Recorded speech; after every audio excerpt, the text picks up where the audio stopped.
गुर्जर आरक्षण समिति के महापंचायत के ऐलान के बाद जाट समाज भी गुर्जरों के समर्थन में उतर आया है। जाट नेता नेम सिंह फौजदार ने विजय बैंसला को समर्थन का ऐलान कर दिया है। उन्होंने कहा कि जब भी गुर्जर आरक्षण आंदोलन की बात आई है तब जाटों ने समर्थन किया है। आज जब विजय बैंसला ने बयान दिया तो हम भी समर्थन में हैं। फौजदार ने हनुमान बेनीवाल की युवा आक्रोश रैली की जिक्र करते हुए कहा कि 25 तारीख को ताकत दिखा दी है और साथ ही कहा कि जब भी कोई आंदोलन चरम पर होता है तो सरकारें वादा करती हैं और फिर भूल जाती हैं। सरकारों के पास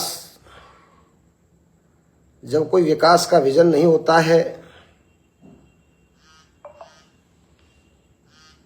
तो इंसान करते हैं और धन्यवाद भी देते हैं।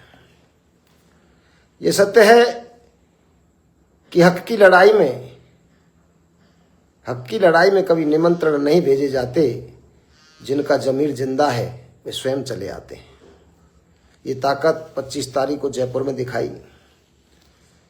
अभी मैं एक खबर पढ़ रहा था, गुर्जर आरक्षण संघर्ष समिति के संयोजक भाई विजय बैंसला जी ने सरकार को अल्टीमेटम दिया है। पहले भी जब गुर्जर आरक्षण आंदोलन हुआ था तो जितनी भी गिरफ्तारियां और जेल जो बनाई गई वो लगभग 90% जाटों के गांव में बनाई गई थी। और जाट समाज की गुर्जर आरक्षण आंदोलन के दौरान सहयोग की एक महती भूमिका रही। और जहां किसी भी जाति हो चाहे किसी भी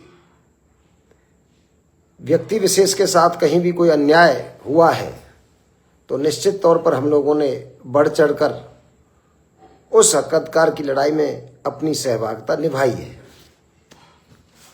आज भाई विजय बैंसला जी ने जो बयान दिया है हम उनका समर्थन करते हैं।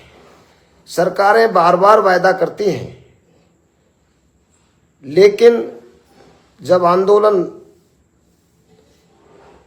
चरम पर होता है तो सरकार आंदोलन के दबाव में वायदा करती हैं और वायदा करने के बाद फिर वो भूल जाती हैं कि हमने कहीं किसी से कोई वायदा भी किया है। 17 महीने हो गए सरकार को बने हुए, लेकिन बहुप्रतीक्षित जो लंबित मांगे हैं उनके प्रति सरकार ने कोई गंभीरता नहीं दिखाई। तो मजबूरन गुर्जर समाज ने जो आवाज़ उठाई हम उसका समर्थन करते हैं। जहां हमारे सहयोग की जरूरत पड़ेगी निश्चित तौर पर हम उनके साथ खड़े हैं। यही नहीं, जाट नेता नेम सिंह फौजदार जाट आरक्षण के लिए भी हुंकार भरी है।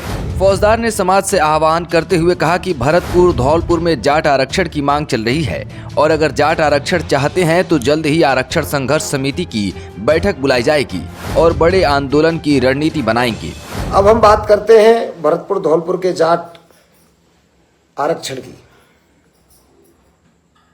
जितने भी साथी बंधु जुड़े हुए हैं जो मुझे सुन पा रहे हैं,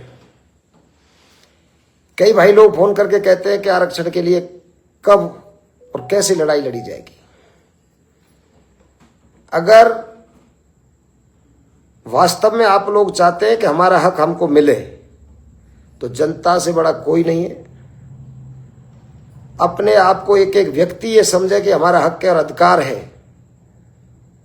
तो हम शीघ्र ही आरक्षण संघर्ष समिति की बैठक बुलाएंगे और बैठक में जो समिति निर्णय लेगी उस हिसाब से शीघ्र महापंचायत करके बड़े आंदोलन की रणनीति तय करने के लिए हम मजबूर होंगे। गुर्जर आरक्षण संघर्ष समिति के अध्यक्ष विजय बैंसला ने राजस्थान सरकार को कड़ी चेतावनी देते हुए कहा है कि अगर समुदाय की मांगें पूरी नहीं हुई तो 8 जून को भरतपुर जिले के पीलूपुरा में महापंचायत का आयोजन किया जाएगा, जहां भविष्य की रणनीति तय होगी।